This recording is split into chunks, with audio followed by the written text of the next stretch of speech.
Bonjour Izzy. Bonjour. Comment vas-tu? Ça va très bien avec la grâce, on est là, après la conférence, super. Donc on est justement juste après la conférence de l'édition. Pour commencer, j'aimerais savoir qui est Izzy Kenenga, le concértiste.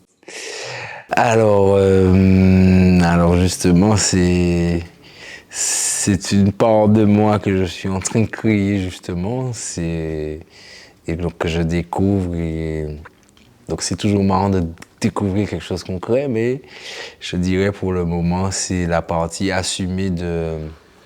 Donc il y a le chanteur qui est très assumé avec tous les concerts que j'ai faits, mais dans mes concerts, j'avais cette habitude d'essayer de prendre le temps, des petites parenthèses pour parler un peu de l'approche philosophique de morceaux, ou l'approche émotionnelle.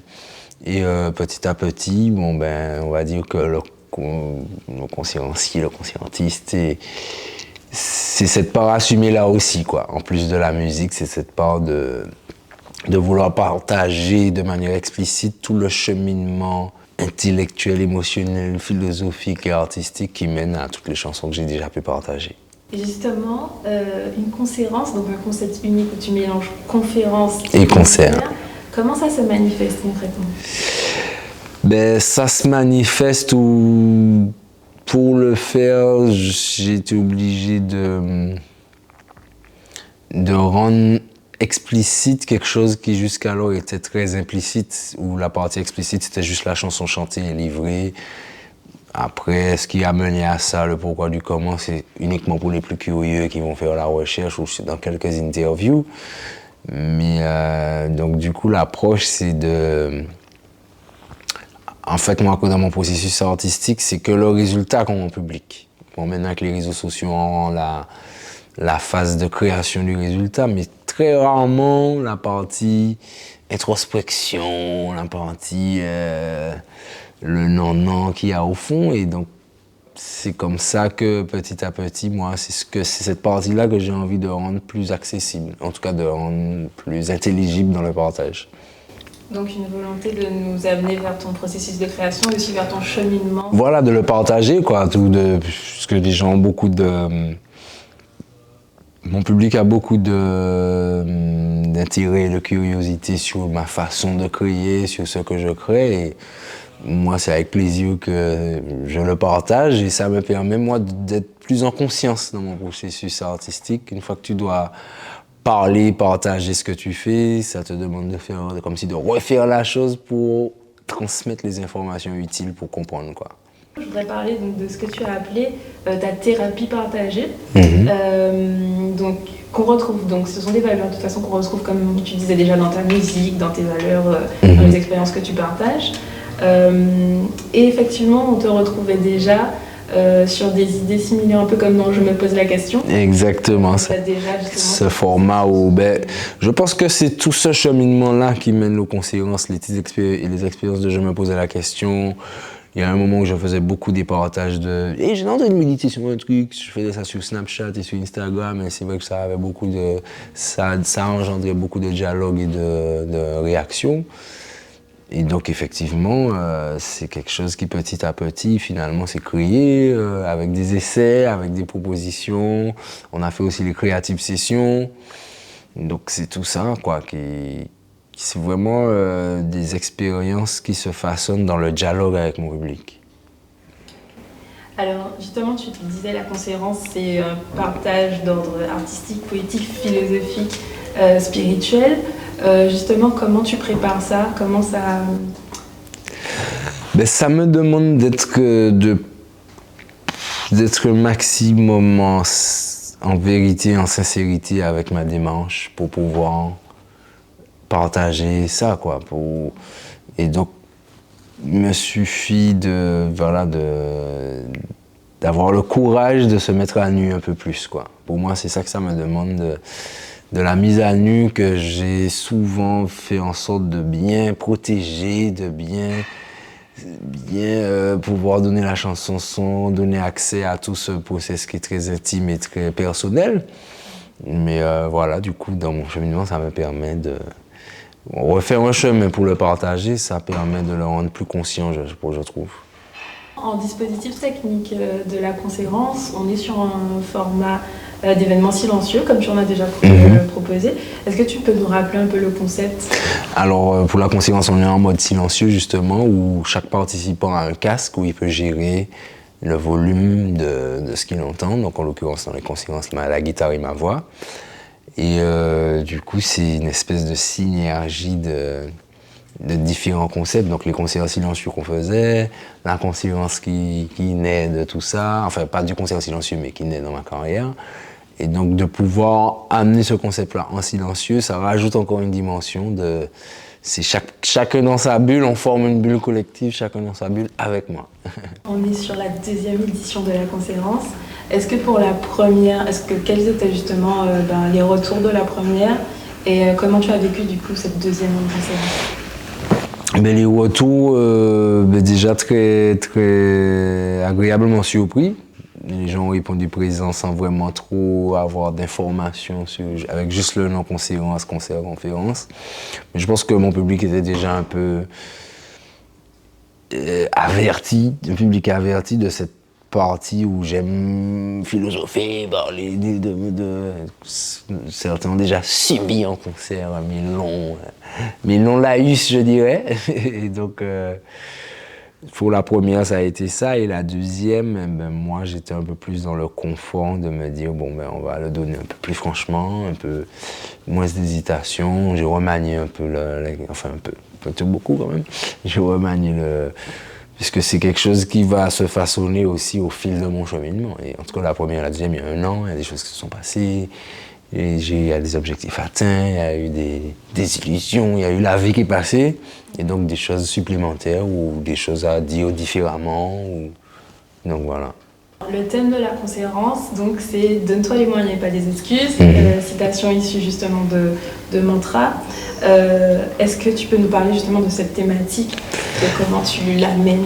Alors justement, se donner les moyens et pas des excuses, donc le refrain de la chanson Mantra.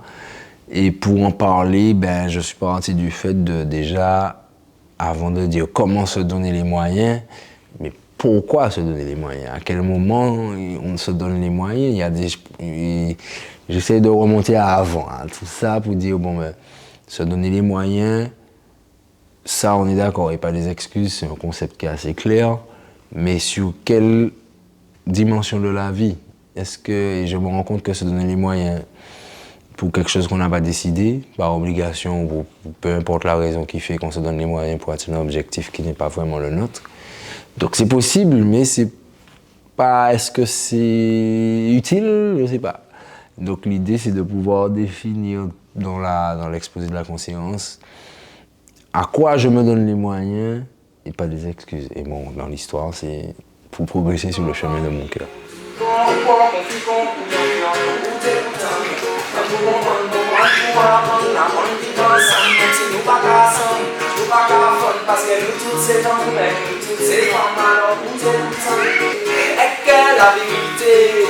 C'est un miroir brisé. Chaque monde a posé un petit morceau. Face et visage pour exister. Nous disons voilà, c'est l'espère nous pétons, attends, tigé. Toi pour raison, plutôt que nous pétons, nous coûtons de temps. Tantôt on comprend pour apprendre la bonne vie, ensemble, même si nous pas cassons. Tu nous as aussi rajouté des morceaux de ton Exactement. Carnet de voyage de soldat l'amour. Donc les chapitres 3 et 4. Justement, est-ce que tu peux nous parler un peu de ce nouvel album? On a un chapitre 3, je crois, qui s'intitule Elles et moi. Exactement. Chapitre 4, est-ce que tu peux nous parler? Donc alors le dernier album qui est la suite de l'album précédent, donc du projet global Carnet de voyage d'un soldat l'amour.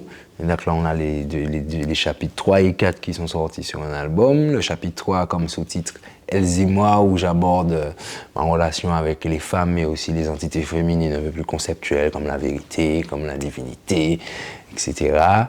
Et voilà, c'est le véhicule que j'ai choisi pour partager artistiquement mon cheminement avec mon audience. Et j'y prends plaisir et je trouve que plus ça va, plus je précise le projet, plus les gens adhèrent, je trouve. Et même la conscience en a encore une manifestation. Et donc ce projet-là, c'est J'ai un projet où je pense, pour cette tranche de vie de papa maintenant, de quand je suis devenu papa, maintenant, de tout ce que j'ai... Voilà, toutes les expériences que j'ai vécues, tout ce que ça m'a apporté, tout ce que ça a créé, tout ce que ça a estompé, métamorphosé, tout ça.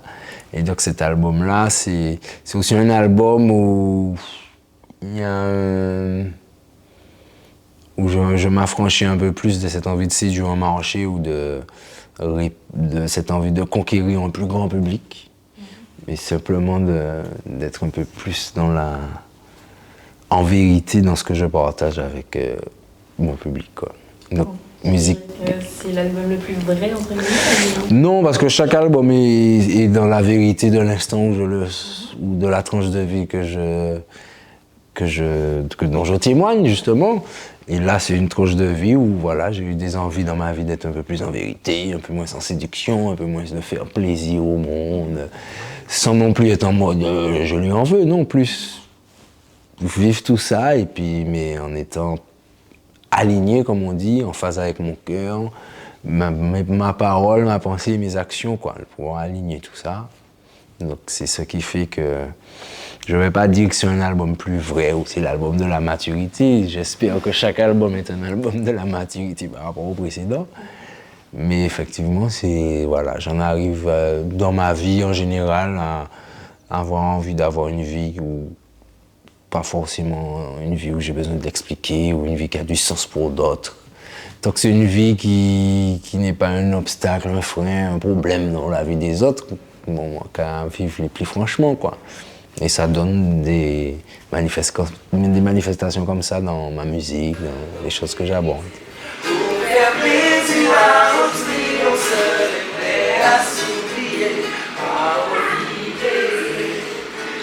La façon dont je te regarde peut devenir cosmique. Ne suis pas à te convaincre que je suis. Vie dans la vie dans une vie. Vérité trouvée, vérité traversée, toute vérité est là.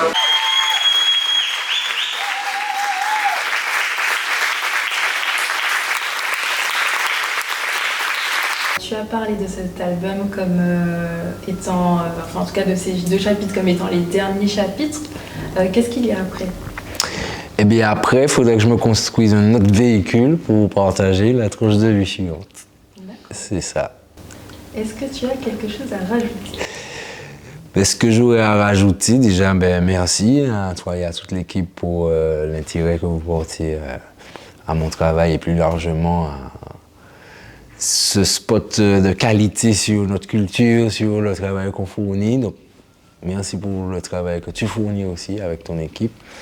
Et ce que j'aurais rajouté, c'est que merci à tous ceux qui rendent ça manifeste, donc le public, les professionnels, les partenaires, les médias.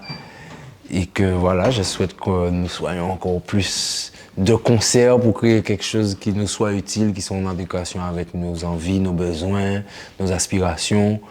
Et donc, j'espère contribuer à cette grande lance. Donc, merci à toi pour l'opportunité de pouvoir partager un peu plus profondément mon travail. Et puis, big up à nous. Vive nous. Voilà, merci.